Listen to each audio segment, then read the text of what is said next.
So we'll start from gross to net, understanding what are deductions that you are going to see on your salary from gross to net, what is compulsory, what is not mandatory. And usually when you are talking about salaries here in Israel, it's always in gross. You will be offered salary range, or you are asked about salary range, and it's always about gross. They never know what would be the your brutto salary, because your netto salary, because they don't know your situation. If you are Ule Hadash, when did you make Aliyah?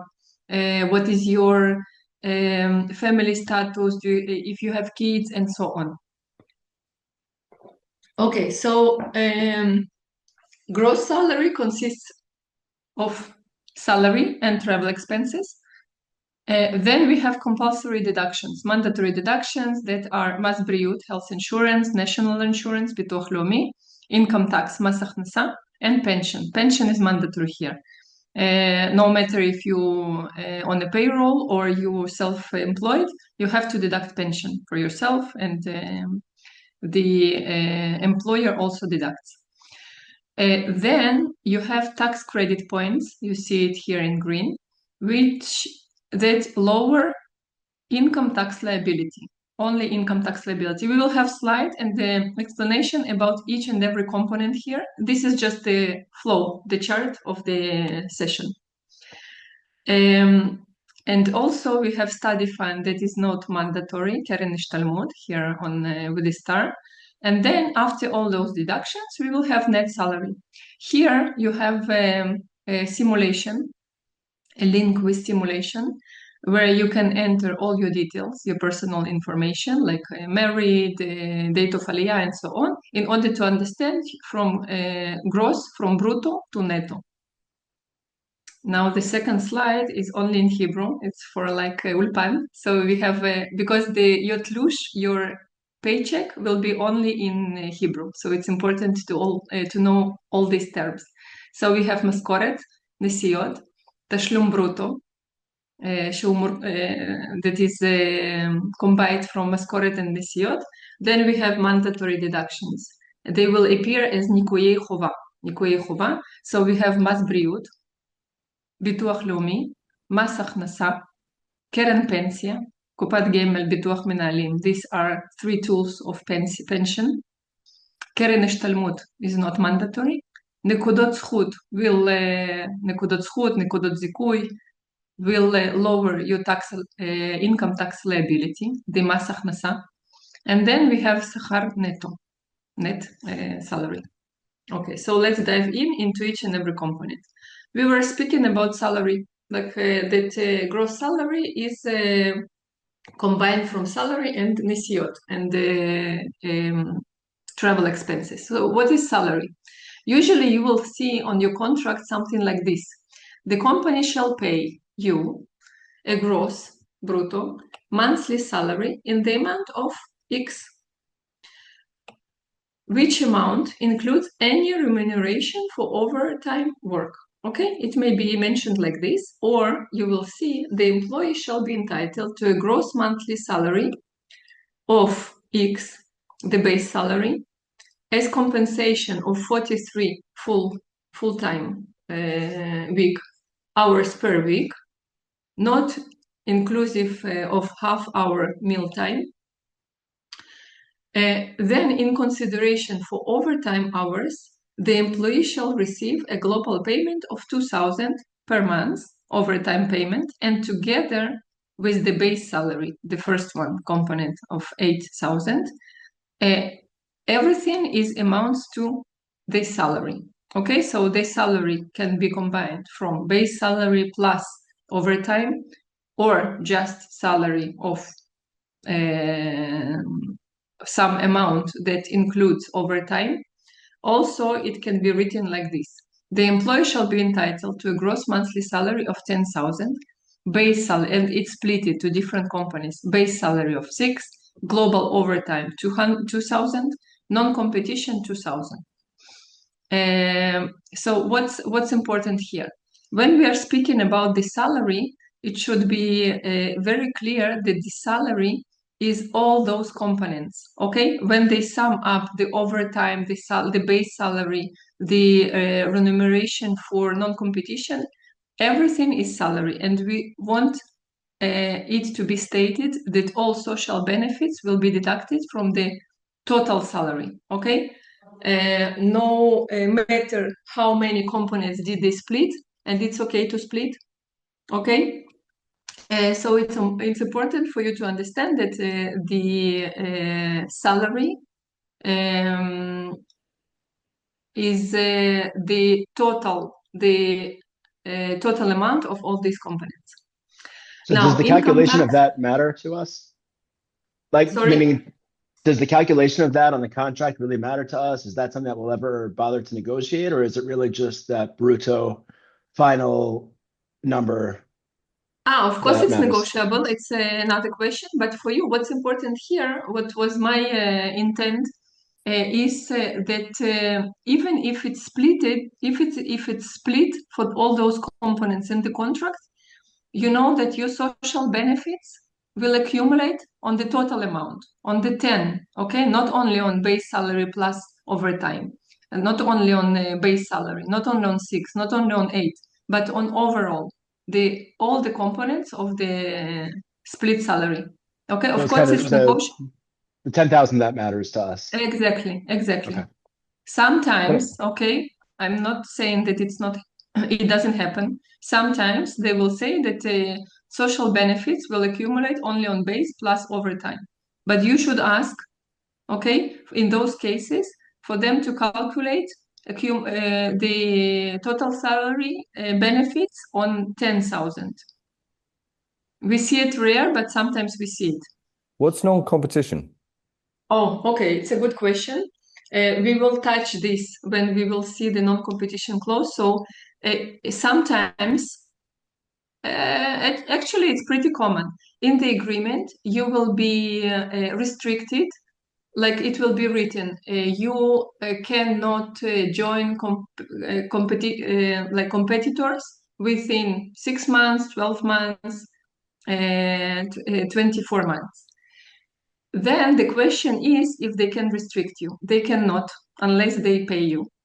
And this is exactly the component that they insert in the salary in order to ensure that they pay you for those non-competition.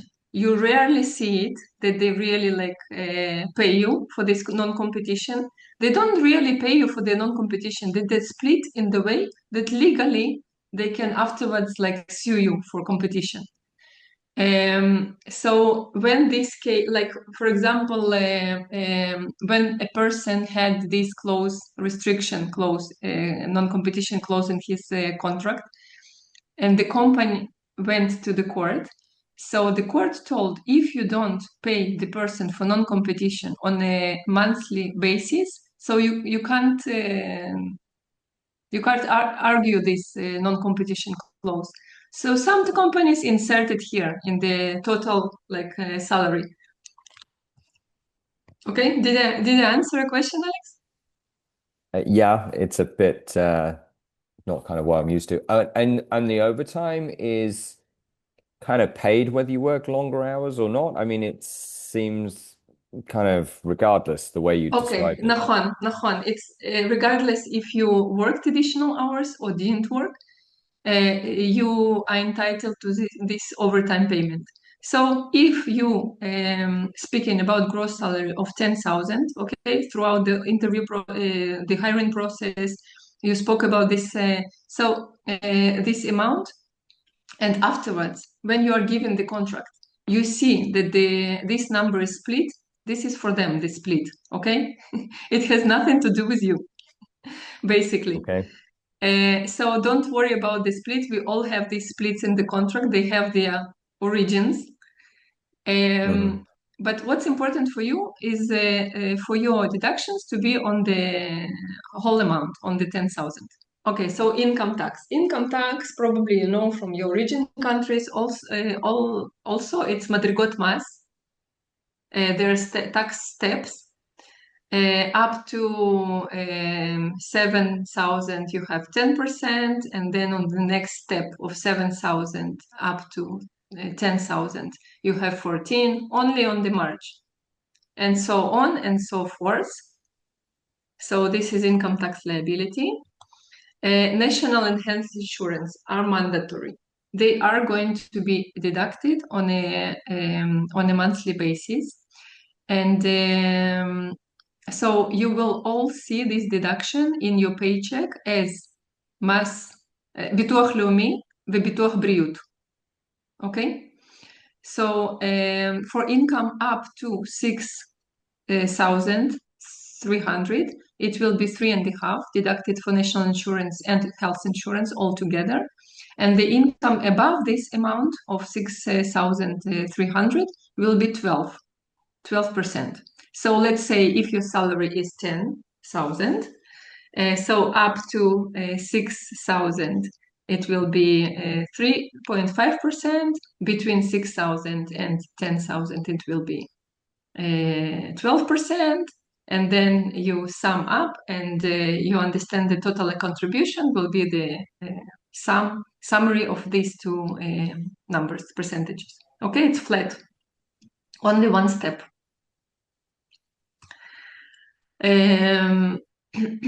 This is the split. You see here, we were speaking about total ביטוח לאומי and ביטוח בריאות, 3.5 and 12%, but this is the split. Here you can see the split between both of them. ביטוח לאומי, it's 7%, ביטוח בריאות is 5%. But again, it's mandatory, you will see the total 12%. Tax credit.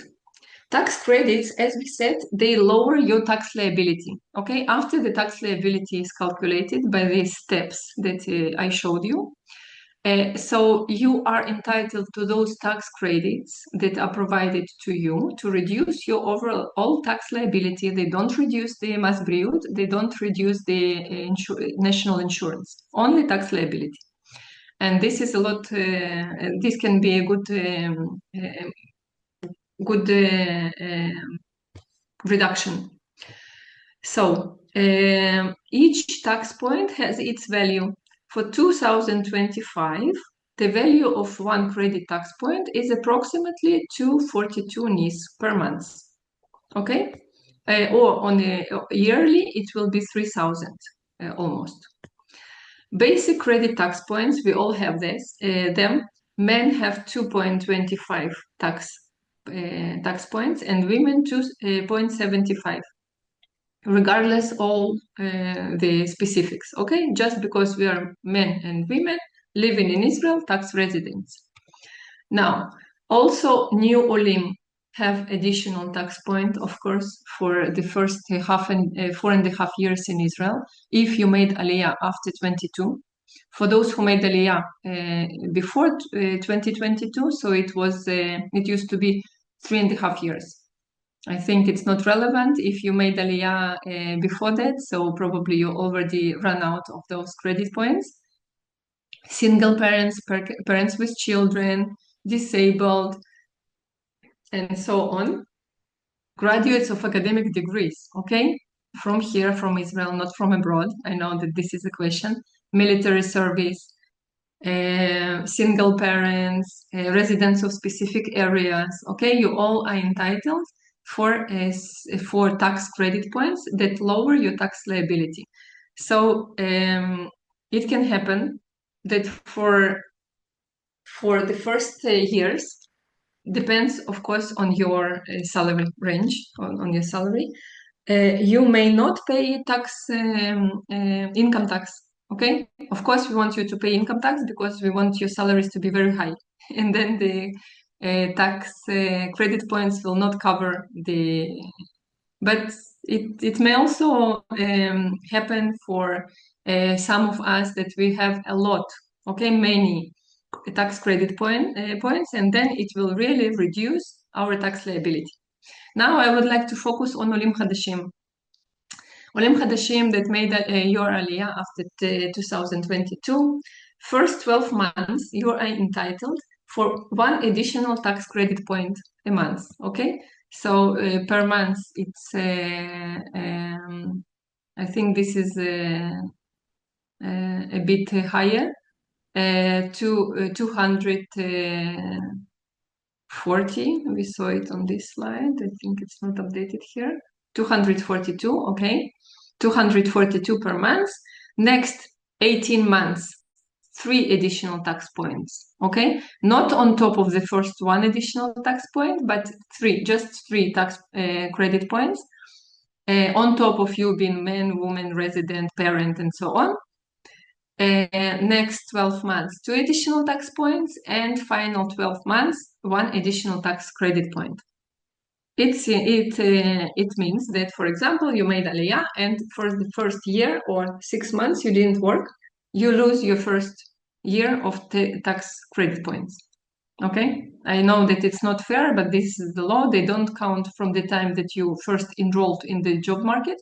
They count from the time that you made Aliyah. Any questions on that? Okay. Is it new for you? You knew it? You know it? This information? Yep, I knew it. No, I have a question about Yes. like the degree and the tax point. So like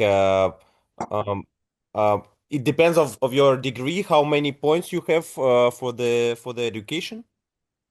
Like So graduates of academic degrees here in Israel, I graduated university, and the next year I had additional tax point. okay, so it's for the local degrees, not for the Oh, local degrees, yes, not from abroad. Yes, local degrees. If you will go to Toar Sheni, MBA here, second degree, so after you will graduate, you will have this additional tax point. And all of this is calculated automatically, so you don't need to check anything, and it can be like. It's a good question. Very good question. You check everything, and we will discuss. And it's not. Because I'm not sure that I had 3 additional points for the second 18 months. I didn't really like care too much. I just get Mhm. my salary and that's it. But Okay. I Kirill, really it's a very, very important question. I will have further. I will have slides on how to monitor it, and how do they know if you are entitled to it, right? Because during interview you don't discuss these things, right? They speak about brute salary, and then you get your first paycheck. But what I happened in never between? spoke about like the this Nikudot. It's like it's Okay, your so personal thing. please check your paycheck. Are you still employed with this employer? No. If I would, No. I would not be here. No, but sometimes Olim employed and look for a job once employed. Okay, so I'll cover in the next slides how you what's the procedure, and then you can ask more specific questions and to Okay, thank understand what can you check. Okay, so new Olim who arrived before. So your tax credit points were spread on 3.5 years, and you were entitled for the first 18 months 3 additional tax credit points, then next 12 months 2 additional tax credit points, and final 12 months 1 additional tax credit point. So this is something that already probably this period finished, right? We're in 2026 almost. If you worked, check if you got it. Tax credits for new Olim. We can freeze the tax benefits for the period of 42 months in the following cases of army service, studies, if it's academic studies, or if you leave Israel for 3 months, up to 3 years. Okay, freeze of this period. Now, pension. We said that pension is mandatory. Okay? It's like the remains of socialism in Israel. We still have this mandatory pension, and it's good because once you enter once you start working, so the employer has to deduct pension to you, and also you have to deduct pension to you. There is a period of half a year, of 6 months, in case you don't have active pension plan. The employer doesn't have to deduct pension to you. What does it mean? Okay, it's not a discrimination against Ulim. I finished university. If I haven't worked during my university studies, okay, supposedly, so once I finish and I don't have active pension plan and my first employer hires me, they don't pay me pension, they don't have to pay pension during the first 6 months. Okay, same with the university graduate, same with the Lim Hadashim, because you don't have pension plans that are active. What is important here? Consider, even when you don't work, to open a pension plan just for you to contribute a minimum amount just yourself, and then when you start your professional journey with the local employer, you will have active pension plan, okay, for 6 months, and then they have to contribute pension from the first day. I'm not here to promote pension agents. It's for you to consider. Just a second. If I yes. have a question, so if I already had a job and I already opened my pension fund, so the next job, in the next job, they will start pay pension for me from the first day, right? If you have active plan, they will. You can ask them to continue to contribute to your plan that's already opened, or to move to their saving fund. Usually, during your first days, week with the new employer, you will be matched with the pension consultant, pension agent that works with them, and she will explain you what you're entitled and will build the plan for you. You don't have to go with them, okay? Even if you invested 1 hour of conversation with their pension agent, you still can choose for another one, okay? It's okay if you speak with them and then you understand that you want to continue with your previous agent or someone else. It's okay that they invested this time. You can also proceed with them. It's about the commissions, rates, and so on. The problem is that she didn't explain me anything, because I just received my pension agent and that's it. Sit with the pension agent. Sometimes they explain and we don't understand because it's in their language of pension agents, even if it's in English when we should understand and still we don't understand. So you are entitled for a meeting with pension agent to explain to you different options and to pick one, and not to go with them afterwards. It's your choice whether to proceed with them or to pick another one or to continue with your previous agent. It's up to you. Yes, Slava. In my previous work, I was told two advices, and I want to about pension program, and I want to ask you whether they are good or not. The first one was that like the difference between different pension programs and funds mostly lays in two major parameters. Like there are 2%. First one, which part of your pension that you earned this year they will to manage your program. It's the first parameter. And the second parameter, which percent of the total amount of money you gained in your pension product they will took from you like to manage this program. Like there are two deductions.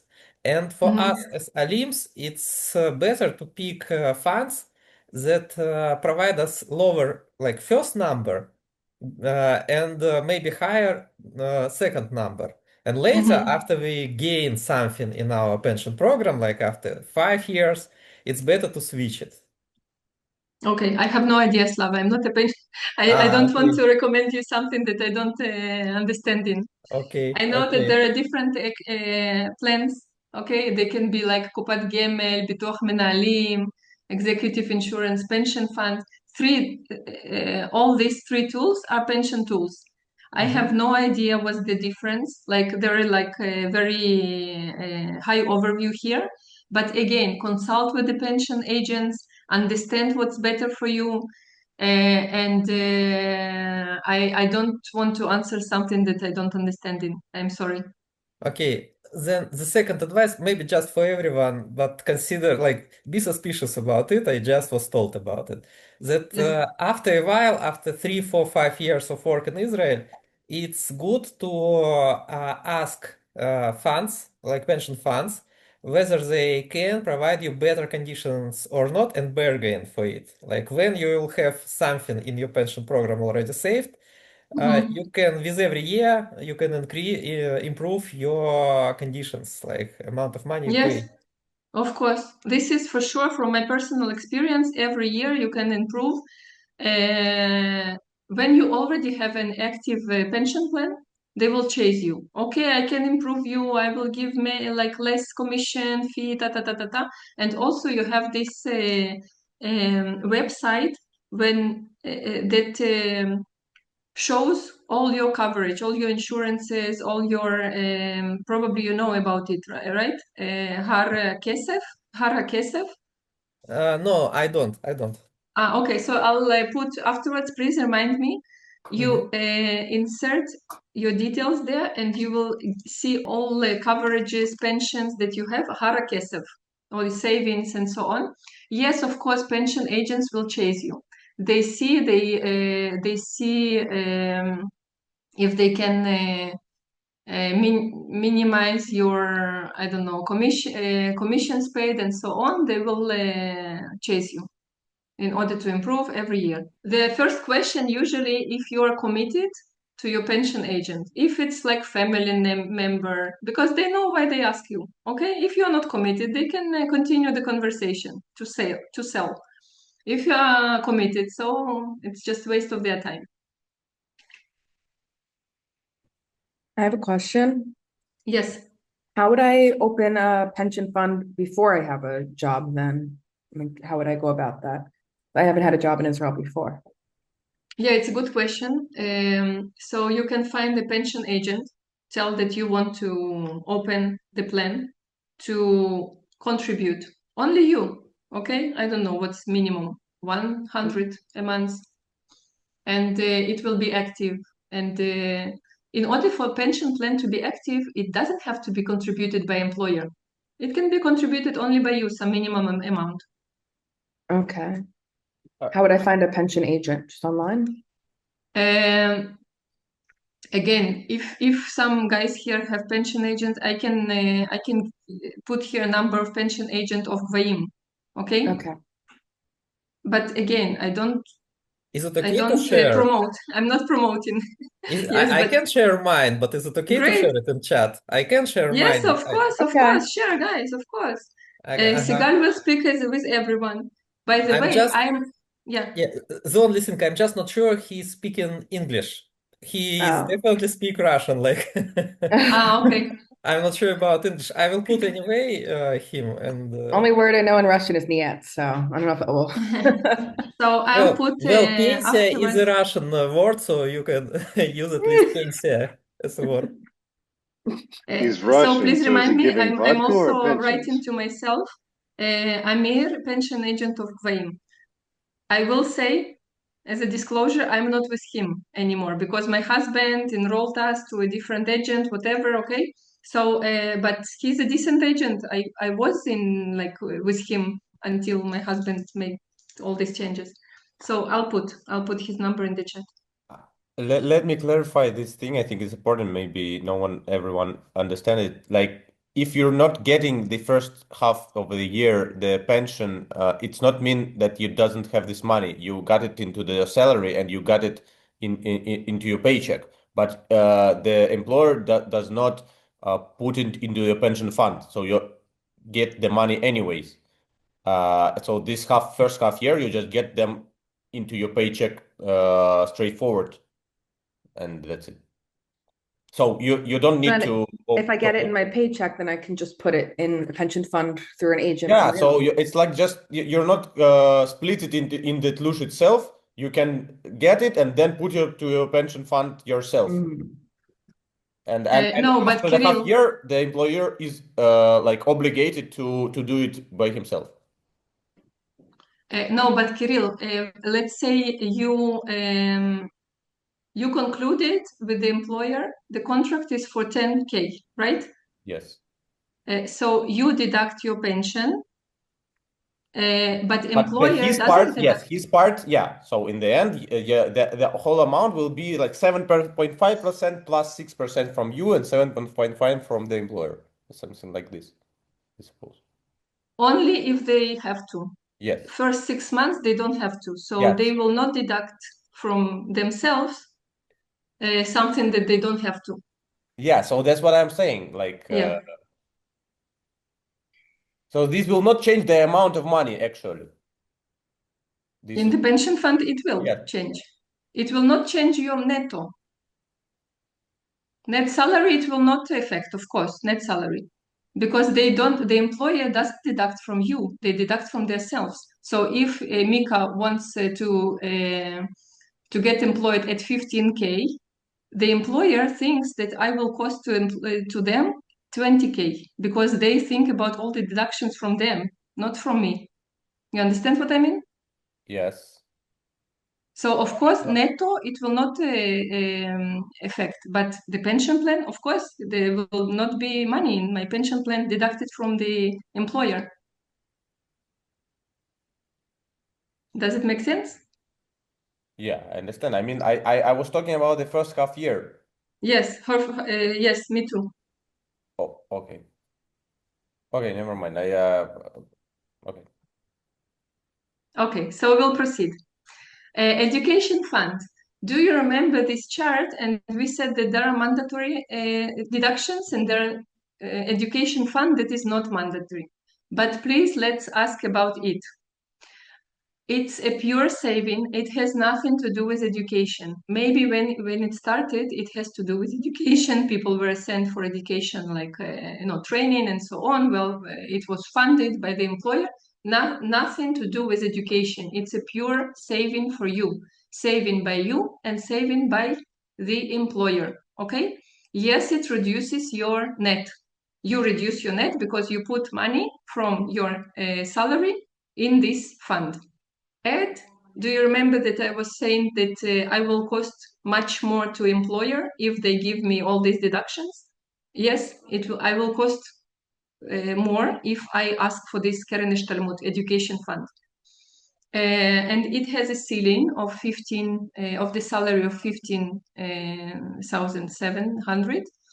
And after 6 years, there is a window of no tax. Usually people are recommended to not to take it every 6 years, like 6 years, and then it's open. To have it for the pension, to accumulate and so on, but sometimes we have, cars to pay, mashkanta and so on, so some people take it. Any questions regarding Keren Ishtalmut? Eshel. Sometimes you will hear this eshel, ochel shtiya lina, food, beverage, hotel. Every time that you have a business travel, if it's in Israel, abroad, like in Israel, it's not I went to work in Haifa for 2 hours and then I need eshel. So for a daily coverage for meals and beverage, when abroad or long trips in Israel, the business trips, the daily coverage it's 60 to 90. It depends on the company. I already saw companies that even pay 100 and even more. So it depends on the companies. You are entitled to those travel expenses on top of your salary. Of course, it's subject to cheshboniot. You bring the kabbalot to show the employer that you really like it was ochel v'shtia and lina, the malon, hotel, and so on. Travel expenses. Travel expenses. So if you work, for example, you live in Tel Aviv, you work in Ramat Gan, Haifa, whatever. So you are given חופשי חודשי. you're not given חופשי חודשי, you are given the amount of חופשי חודשי. I think in Gush Dan it's now 250, something like this. So they cover your travel expenses, חופשי חודשי. If you want to commute by taxis, you will get the חופשי חודשי, and then you will commute by taxi on your own expenses. Some provide also leasing according to company's agreements. This is something that you should check with the employer. Okay, this like specific arrangements should be checked with your employer. Sometimes Olim asked me, what about travel expenses? It's written leasing and so on. So please ask your potential employer. It's important to check with them. They know the specifics of what they provide. Here I put some salary surveys in order for you to understand how can you check your brutto salary, and then of course you have this calculator of brutto to netto. Now, your question, who was it, about how do they know that I entitled for all these credit tax points, and I know that I get them. In the beginning of your employment and in the beginning of each fiscal year, you are given this טופס 101, Form 101. It's in Hebrew, and it's double-sided, and it's little letters in Hebrew. Please fill it with someone who speaks Hebrew, who understands, and you can sit quietly and to fill it.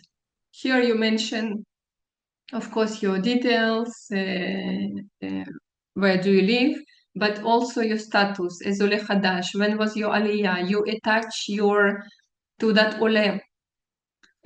You tell about kids. What are the ages of your kids? Okay, it depends.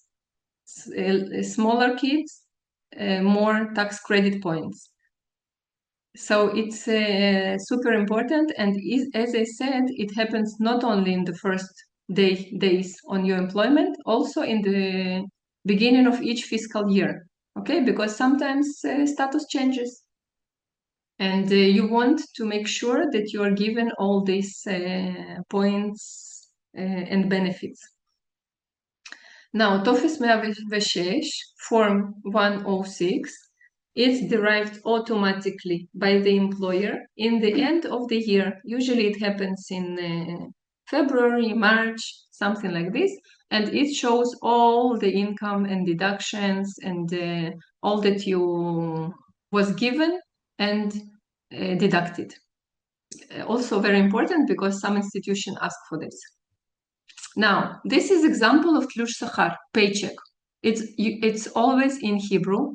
Where do you see so here, for example, we see the employer, Universitat Tel Aviv, תלוש שכר, what is the month of תלוש שכר, here is your name, what department are you from.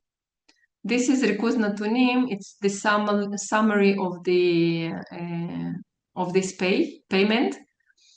In total, paid 11,000, ניכויי חובה מיסים. You see ניכויי חובה מיסים. The tax liability, ביטוחים, דמי חבר, זכויות פנסיה גמל, pension, and then you see שכר נטו. From brutto to netto, and here you have of course, all the details. So if we are speaking about נקודות זכות, the credit tax points, so we see here how many credit tax points you're entitled to. Here we see, one second, ערך נקודות זיכוי. הנה. פירוט נקודות זיכוי, תושב ישראל, ומה עוד יש פה? אישה, אוקיי?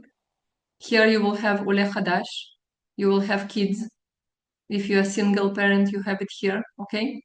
Here you will see everything related to נקודות זיכוי. I guess Sorry, I interrupted. Yes. I guess I had a different Tlush Maskorot when I was employed. I don't remember there was like Nikodot Zikui was all together, not separated by any categories. I'm not sure, but It's also here, Nikodot Zikui. Yeah, sometime it could be like this, maybe. All תלושי שכר, all paychecks that I saw, there is a like some summary of נקודות זיכוי, 2.75, and also a split. Split. Okay. Yes, all paychecks. I will check again. Yeah. Because it should be a split. What exactly? Sometimes people have here 12, and then you should like see the split. What was it about? Okay, so this is about it. We are not going to. Of course, as you can ask the HR person if you have any questions, and it's important to check. Sometimes, human errors. Even though you fill this 101 form 101, 101, you put all the details, you attached to that ole, but again, you didn't get. I saw these cases, okay, not on purpose, just because it's human error. I saw afterwards that people don't get their credits as new olim. So please check. Okay, very, very important. Please check. It's a lot of money. I'm just right now looking on my Tlush. Yes. And I can't see anything related to. Do you see the Nekudot Zikui?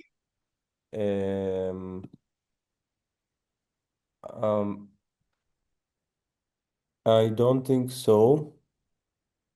Would you like to send it to me? I will write down my email here. Yeah, if maybe I can find it. Yeah, I will. Okay, so I'll write my email afterwards, and I have few things to write you. Okay. Thanks. And you will send it to me by email, and I will check. Yeah, it will be really yeah. Sure. I Sure. really appreciate it. Thanks. Now, as I said, everything is negotiable. Sometimes you go through a process and you impress the potential employer and they give you an offer. So sometimes the range that you were given in the beginning, it may be flexible. Okay, if you ask for 12, you may ask again during the contract offer if they can give you 13. You choose your battles, okay? You don't want to negotiate about each and every point. You should understand what's important for you.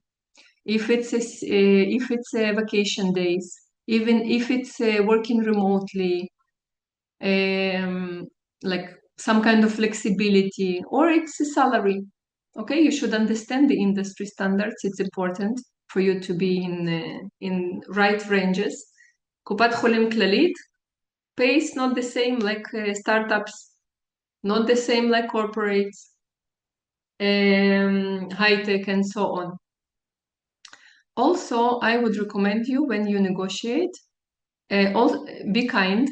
Okay, we are not here to be aggressive during negotiations. We ask questions because we really don't understand. Okay, even me, after 30 years in Israel, if I'm offered a contract, there are things that not necessarily I can answer, even with AI, because some questions, some answers are really like specific to this employer. Okay, they may give you things based on their policies. Okay. Sometimes it's written in accordance with law, but then I check and it's not in accordance with law. It's for my benefit. Of course, they cannot do worse than law. But so it's important to be too kind, to ask questions, and get everything is writing, because HR people change. Sometimes they promise something and then they change, they forget. So if it can be inserted in the contract or via email, it's the best. How much negotiation are they expecting in a given contract? Like in America, it is not remotely standard to review your lease with a lawyer, but in Israel, that's very standard. So in Israel, how much negotiation are they expecting you to engage in on the contract? How many times are they expecting you to go back and forth with them? How many points are they expecting you to raise? Like, should we at a certain point feel like we're being too needy or too, like, asking too much? Oh, it's a great question. Who asked this? Yehuda. Yuda. Yes, great question. I saw during the last 2 years, I saw two cases where the contract was taken back after Ole asked too many questions, okay, about everything. So you don't want to be that person, okay? You don't want to frighten them, even though maybe you are a great employee, great, but they have concerns. Maybe you're going to be nudnik, you're going to ask too many questions and not perform your tasks. So choose your battles. In terms of timing, things happen very fast here. Okay, so when you are given a contract, it's okay to ask, can I, or they will tell you, please take 1-2 days to review it and and ask us questions. Or you ask, can I take 1 or 2 days to review it and ask you questions? I would not tell them that you are going to send it to your legal advisor. You can send, you can do whatever you want, but please don't frighten them that you have these gaps in understanding as newcomer, and you have to involve legal advisors here. Okay, you know what I mean? Yeah, that makes sense. Yeah, you don't. I'm not sure if it's standard. You said that in the US it's very standard. In the US, it's not standard to review something with a lawyer, but I've heard that in the US, Ah. in Israel, for example, it is standard to review an apartment lease with a lawyer. Yeah, you can review, but I would not mention to the potential employer that you are sending it to a lawyer. Okay, that makes sense. Okay. And in terms of timing, again, you don't want to be like ping pong and nudnik. Choose your questions, focus on a few questions, okay, that really like you don't know how to answer with AI people, Gvahim, and so on. Because sometimes it's like about company's policy. I don't know how to answer that as well. I will tell you, Yuda, please ask the HR. For example, we will cover this here. Do you remember the question about non-competition? So if you have the non-competition clause and you see that it's like, okay, you are restricted for 12 months, but you know that in the salary, they didn't have this component. So you know that it will not hold in court. So you don't even like ask them about it. Okay, they have something, they feel good about it. I have non-competition in my contract. In all my contracts that that I signed here in Israel. And I worked as a lawyer, right, for PwC. So there are questions that you don't want to ask because you don't want to this like they have this saying here in Israel, kastach. It's like kisui, like to cover themselves from different matters, issues, whatever. Okay, so steps to negotiate: research, prepare justifications, be flexible and kind. Get everything in writing. Even when you ask questions kindly and nicely and politely, it's important to show interest that you are still interested in the job. Okay, you don't ask, let's say it's a no-go for you. It's just ask because you are really like trying to understand if there is a room for more, and it's totally fine. Okay, remember that these people also work for someone and they also asked these questions. Sometimes we are afraid, we are not sure, but then when I ask for something from my employer, I remember that they have boss too, and they also ask for those things. They know, okay? I don't know if it's cultural or not cultural, but remember that it's okay to ask things. Contracts. Okay, so days off, minimum amount of annual leave in Israel increases with the length of employment, starting at 12 working days, plus 9 public holidays like Pesach and Rosh Hashanah and Kippur and so on. You can already put yourself a note that you can ask for 14, okay? 12 is like a minimum. Usually, even without asking, employer will give you 14, 15, and then you can ask 1, 2 on top. Again, choose your battles. Not necessarily this is what important for you. Sick leave. Usually, you will see sick leave in accordance with law. That's what I'm saying. That the law is the law, but sometimes it's better than the law what they actually provide, because the employer don't have to pay you from the first sick day, okay, by law. But then you ask, please, can you tell me what does it mean by law and how does it work in your company? So what usually happens, if you bring them doctor's permit that you were sick, they will pay you from the first day. Okay?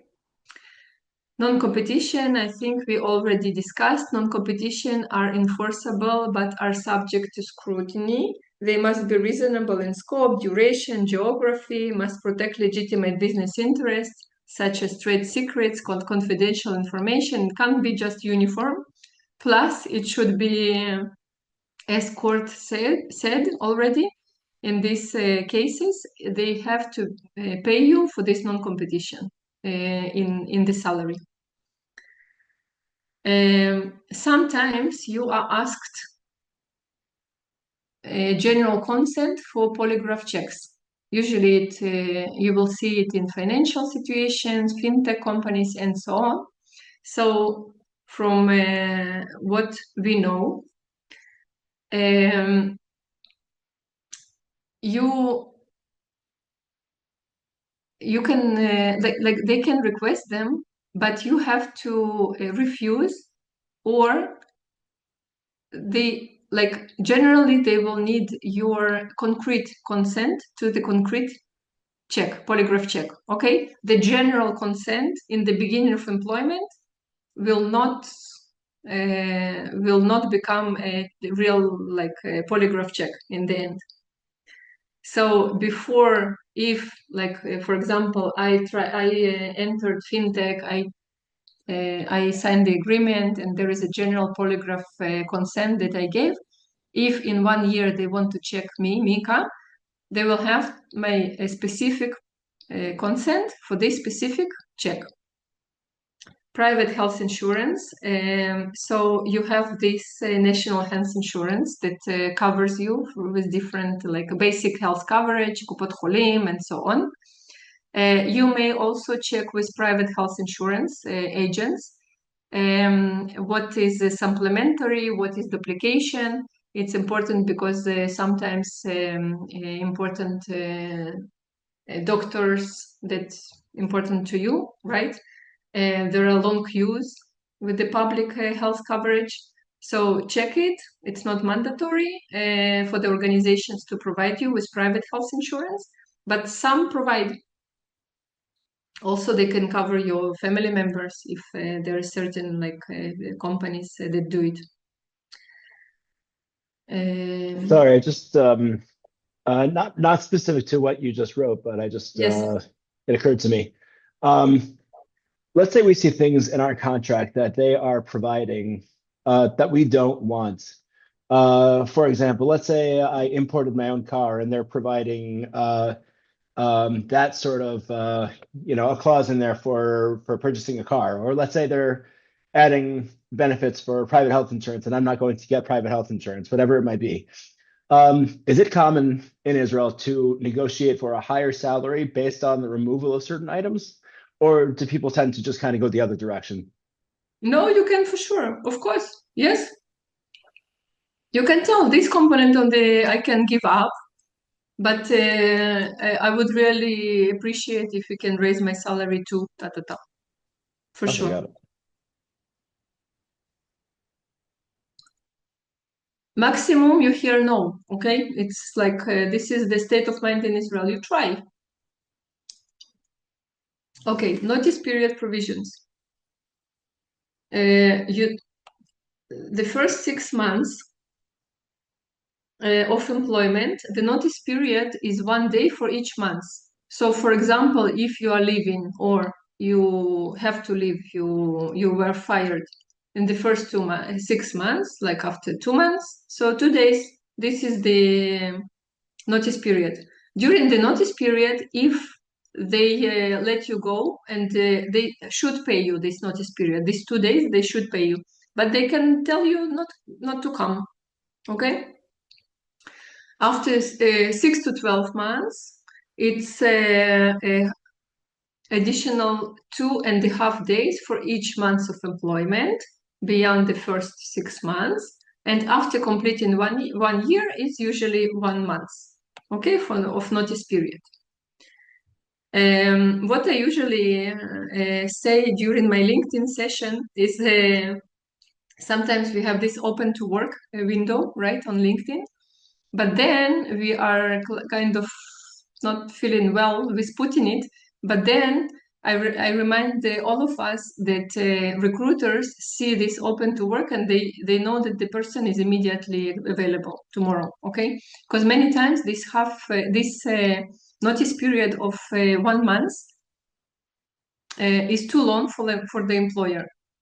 They say, okay, I'm going to hire someone, and then I'm going to wait 1 month until the person starts in the company. And there are plenty of people, good human resource, that looking for a job and can start today, tomorrow. So this is just an example for you to see both sides of it, because sometimes we see only our side of looking for a job and looking like coming across desperate a bit on LinkedIn. But then I hear recruiters that say, oh, okay, they are available immediately, I want them. So just for you to hear the other side. Is it in reality like the hiring process can be like in 2 days in Israel? It's possible? It's not about 2 days. It's during the hiring process. So, for example, you work in a stable job, right? For I don't know, few years, and then you start the recruitment process. The recruitment process may take, I don't know, sometimes few days. It's a startup. You met the CEO, and they told you, okay, come tomorrow. It may happen. Or if it's like more corporate and established, 1 month, 1.5 months recruitment process. But then in the end of 1 month, you sign the contract, and then you have to tell to your current employer that you have to leave. I get it. But they know, Right? but they know if they are looking for a person who is already working, they understand that. They understand it, right? Yeah. Yes. But if they are good candidates on the top in the final, they will choose someone who can start immediately. Okay, Dmei Havra. Dmei Havra, you know what is Havra? It's like health. It has nothing to do with health, okay, with payment for health. Some years ago, people were sent to rehabilitation for some health procedures in summer. So this is the origin of the name. But now it's just additional money to your paycheck in summer. Okay, you may call it air conditioner payment. So each one of us entitled to Dmei Havra in summer. Usually it's paid in summer after 1 year of employment at the same employer. Okay, the same employer. So what you're entitled is so Dmei Havra is determined by the number of days an employee has worked for the employer, and is calculated according to a fixed rate per day, which is updated, I think, on a yearly basis. The rates are determined by collective agreements, okay, and we all are entitled to it. Current rate is 418 for the private sector, 480 days per day, and after 1 year of employment, you are entitled for 5 days of Dmei Havra. It's 5 multiplied by 418, And this is the amount you get usually in July, August. Okay, and with the time, it grows. Sometimes I heard it happens. It's not nice. It's not cool at all. Sometimes in the split of the salary, when you get a contract, you see that it's also split to that it's also includes the Dmei. It's not cool, okay? It's legal, but we rarely see it, and it's not nice at all. So you will see, for example, that you concluded the number of 15,000 per month, and then you see that they split it to base salary, non-competition, overtime, and Dmei. This amount of money that already concluded with you during the hiring process. Okay, important considerations. Employers are legally required to provide Dmei. Failure to do so can result in legal consequences. Okay, so you should see in your agreement that you're entitled to Dmei. How to ensure you received employment contract, review your employment contract to understand the specific provisions, consult with your HR department to confirm the timing and the amount of payment. So the timing should be usually in summer, and you're entitled, as I said, only after 1 year at the same employer. And the amount, it's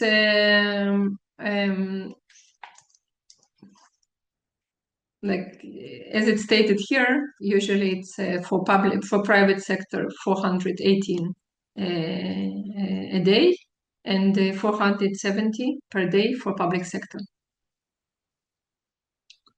Okay, so I'm finished with these materials, but I'm here to answer all questions related to what we discussed. Yeah, I have a question. Like, for example, about the income tax. This is the biggest one. So, for example, if you have some salary and you have like additional things to the salary, like CBUS or something like this. So the income tax would be calculated from the total salary, including these additional things, or from the salary that is in a contract. Again, sorry, CBUS. Okay, once again, on top of the salary. I'm talking about income tax. So, for example, you have X amount of money in the contract. I don't know, 10,000, okay? But you have, for example, CBUS. Each month you got like 1,000 more for a food, okay? And Yes. basically your salary is 10,000, but when you can see it in your tlush that it will be increased by this 1,000 for CBUS. So it would not like the taxes would be taken from the 10,000 or from the 10,000 or from 11,000, because it, for example, it means that if you got 11,000, a different percent of the income tax. Yes, actually, it's a good question. I have to check. I think that the CBUS is how you there is a word for it in Hebrew. No, it's like additional things. Not like you have a base salary, as you said, base salary, then over time and non-competition. I didn't ever see like different other splits in this, but like only CBUS is additional. Maybe it can be another thing. Maybe you get like for the car or something like some. The car also taxed. I think CBUS is also taxed, but let me check it. I think it's taxed. It's already No, like it's for sure. It's tax for sure. But I mean, Yeah. like, for example, it's really important if you, for example, have a salary on between the percentages of the income tax. You don't want to get like, I don't know, 100 shekels more than and get. Yeah. Let me check it. It's a good question. What's CBUS? CBUS, it's a good question. Usually in high tech, you are given additional money, extra money for meals, and you order it with CBUS. It's like a abonnement to order food. And high tech are very proud that they have like additional 500 a month on Cbus, like for food. You can actually order with Cbus not only during work time, but also in evenings for some high tech companies. For some, it's only for daytime. Okay, so let me check how it correlates with the steps of the income tax. It's a good question. Guys, just one thing to mention, because Kirill said that it's very important not to jump from one step to another step of the tax ladder. It's not that important because if, for example, there is 10,000 shekels like level that separates two steps, if you have 10,100 shekels, you will pay lower tax for 10,000 of your salary and one higher tax rate for 100 shekels. So like it's not like they will change all the percentage you need to pay for all your salary. So it's not Correct. that It's called a important. progressive tax bracket. Yeah, it's just in Russia we had flat rate, so not every country got used to the system, and maybe it's better to explain. Yeah, makes sense, makes sense. So Okay, it's I'm a writing you that here. Yeah, the system is more honest than we thought initially. Okay, so this is a mere agent for pension for Gvahim. Again, it's up to you. You can share your agents here. Also, har bituach v'har kesef. In order for you to check what do you have, har bituach. har bituach.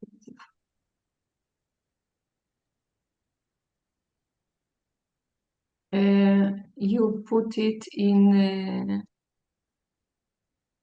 Let me check for you the links because sometimes you put it in Google, you check, you try to find it in Google, but then you have all these ads of agents that pretend to be this. 1 second, I'll check the real links for this. You're looking for a link of salary calculator? Or what? Yes, of course. I have it on slides. I will copy paste it here. I have one more question. I'm not sure Yes. if it's in the in our topic, but on my last job, I heard about some companies that they make recalculation of the taxes that you paid for like last 5 years, and then you can get a refund, or in bad case, you can be recalculated and you must pay more taxes. But mainly, it is recalculated to your side, and you can get some amount of money that was you paid like more for some reason, like because of some. So what is it for? It costs a lot of money to do it. I don't know. So it should be a good reason to do it, but sometimes it can be like up to $10,000. So like a refund. And it depends on your salary, of course. And Okay, I've never heard of it. I know that there is with the tax authority, you can, for example, if you work for two employers, so you go to tax authority, you do a TUMAS, and then you understand for you not to pay more than needed. yeah, for But example, I know that I had the ESEC before, and then I paid for the ESEC. Well, I didn't work for the ESEC for the whole year. I didn't close it, and I paid for taxes for the ESEC, and then I had to. But so I overpaid for me. I know for sure that I overpaid to the Bituak for the whole year that I didn't get income. I yeah. paid like both from salary and from the ESEC, and so. But I don't really want to pay, I don't know, 7,000 for this check, so I can do it myself or or maybe I'm not sure this is a topic, but Actually, I don't know. I know that it's the same fiscal year you do this balance, but throughout years, like taking 5 years and then checking this, I'm not. I don't know. I'm not the right address probably. okay, thanks. I had a case in my previous work, like one guy, he had to have more Nikudat Ziku, as I understand, because he was like ex-soldier, something like it. So related to his time in army. And for a few years, maybe 5, maybe more than 5, he had no this deduction. He remembered it, asked our accountant to calculate it, and they paid him back all the sum for tons of years. So it's not like for the last year, but for a lot of years, he got not $10,000, but 10,000 shekels, something like it. It's a lot of money. Yeah. It's like the major idea is that actually you can get money even from the taxes you paid few years before, if it wasn't correct. Yeah, that's what I'm talking about. Yeah, I don't know. Check it. So thank you for your time. תודה רבה. See you.